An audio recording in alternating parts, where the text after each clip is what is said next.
มื่อนี้คำปานจะพาทุกคนมาเบิ่งบริษัทซัมซุงเห็นบ่พี่น้องเห็นบ่ไปทุกเขียนบ่อันนี้เป็นบอนที่ว่าจำหน่ายออก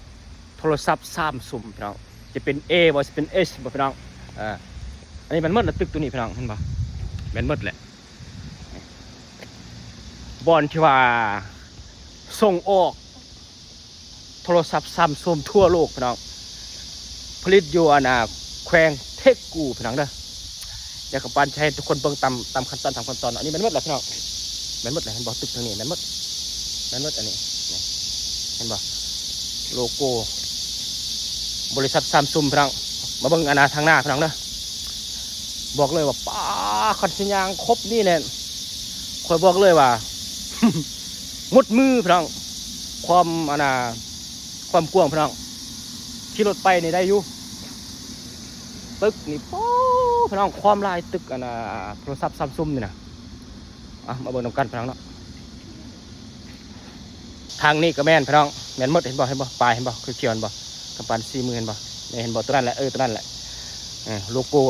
โทรศัพท์ซัมซุงยันทุกคนบ่เชื่อนะแม่นหมดแหละตัวนี้นะนี่ความกว้างพี่น้อง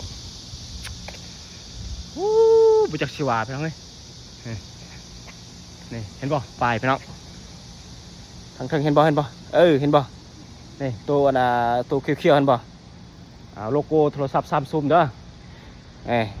อันนี้เราบนจำหน่ายออกโทรศัพท์ซัมซุงพี่น้องไปให้คนเบิ่งเด้อ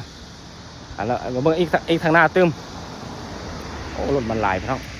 ต้องค่อยไปค่อยมาเนาะเอาจวดบุกมาเข้าในเลยพี่น้องความกว้างพี่น้องเอ้ยเดี๋ยวเบิ่งทางหน้าอีกพี่น้องเห็นบ่นี่เห็นบ่สุดยอดพี่น้องอันนี้แหละหลายคนอยากเห็นเนาะว่าเห็นแต่คำปานรีวิวอยากเห็นบอนที่ว่าเขาเจ้าจำหน่ายออกส่งออกเนาะโทรศัพท์ซัมซุงอันนี้น่าจะแม่นบอนที่ว่าเขาเจ้ามาประกอบหรือว่าส่งออกเพราะว่า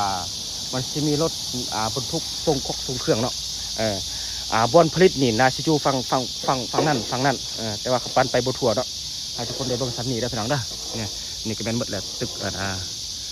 โทรศัพท์ซัมซุงเนาะนี่โอ้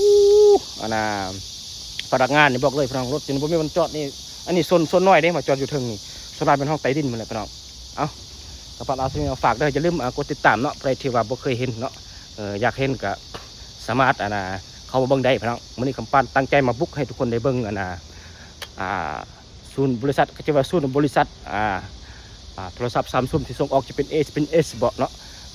เอาจวดพี่น้องบ๊ายบายเบิดสุขุสุขคนพี่น้องเด้ออย่าลืมติดตามเด้อ